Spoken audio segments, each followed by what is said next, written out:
Hello everyone, and thanks for streaming with us in Afghan Voice Agency on June 17th.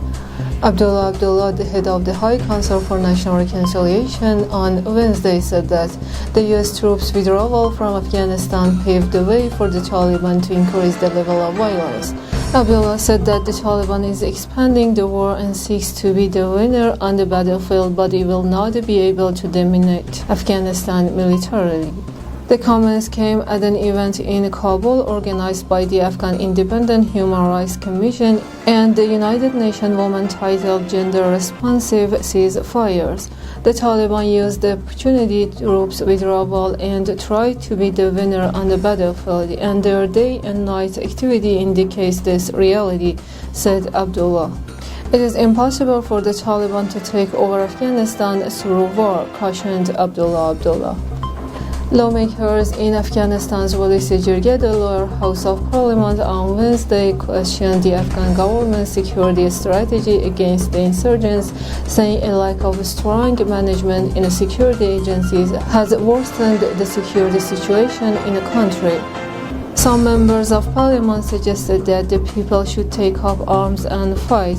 Some others said that the parliament should summon the National Security Advisor and other security officials in a parliamentary session to respond to the concerns of people and the members of parliament. Member of Parliament said the Afghan security and defense forces have very high morals to fight the Taliban. However, they evacuated some districts due to neglect of security officials. Top security chiefs, including the National Security Advisor and his deputies, must be summoned here, said a member of Parliament, Arif Rahmani. The Afghan government is in talks over the security of Hamid Karzai International Airport in Kabul, the Office of the National Security Council said on Wednesday. Afghanistan will decide about the issue in light of its national interest, the National Security Council said. Meanwhile, the presidential palace has also pledged that all airports in Afghanistan will remain operational once the foreign forces withdraw from the country in the coming months. Turkey President Tayyip Erdogan said that Turkey will need support from Pakistan, the US and Hungary to take charge of the security of Hamid Karzai International Airport. All airports with international standards, including Hamid Karzai International Airport, will remain operational and we will decide about them, said Rahmatullah Andar, a spokesman for the Office of the National Security Council. The security forces will provide security to the airport based on a regular plan, said Mohammad Amiri, deputy spokesman to President Ashraf Ghani. The presidents of the US and Russia issued a joint statement on Wednesday about strategic stability to reduce the threat of nuclear war. Washington and Moscow have demonstrated that even in periods of tension, they are able to make progress on our shared goal of ensuring predictability in a strategic sphere, reducing the risk of armed conflicts and the threat of nuclear war, said the statement by US President Joe Biden and his Russian counterpart Vladimir Putin after meeting face-to-face for over 3 hours in Geneva. Reporting progress on efforts to reduce the threat of nuclear warfare after the summit, which was the first since Biden took office in January. The two leaders said twice earlier this year that led to a historic extension of the new strategic arms reduction treaty, exemplifies their commitment to nuclear arms control. Today, we reaffirm the principle that a nuclear war cannot be won and must never be fought.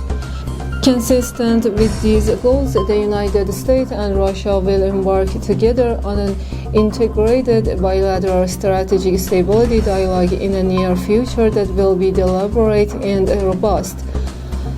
Through this dialogue, we seek to lay the groundwork for future arms control and risk reduction measures, they added. Pakistan members of parliament scuffled over IMF-dictated budget.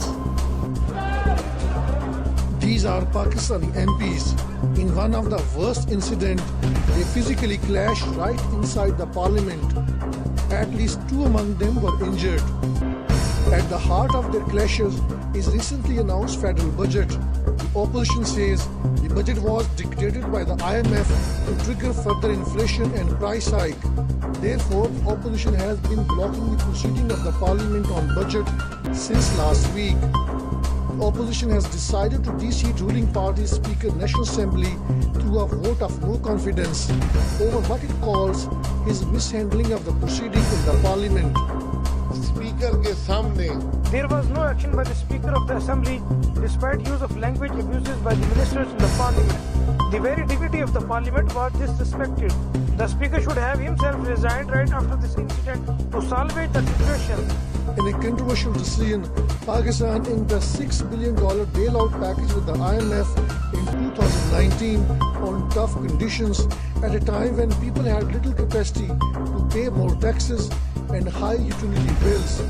Food inflation has risen consistently over 18 months, and that doesn't seem like it's about to stop. So IMF impositions are one part of that. But for me, what's important is the extent to which our representative forces or parties are actually interested in pushing back against the IMF and responding to what people need.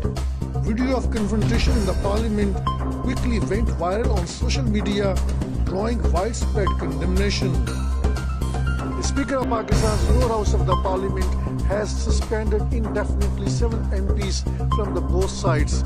Analysts believe it is a tiny damage control measure to salvage the repute of the parliament, the very stature of which has been enormously harmed in a country where military repeatedly overthrew elected governments in the parliament, blaming the politicians of being corrupt and incompetent.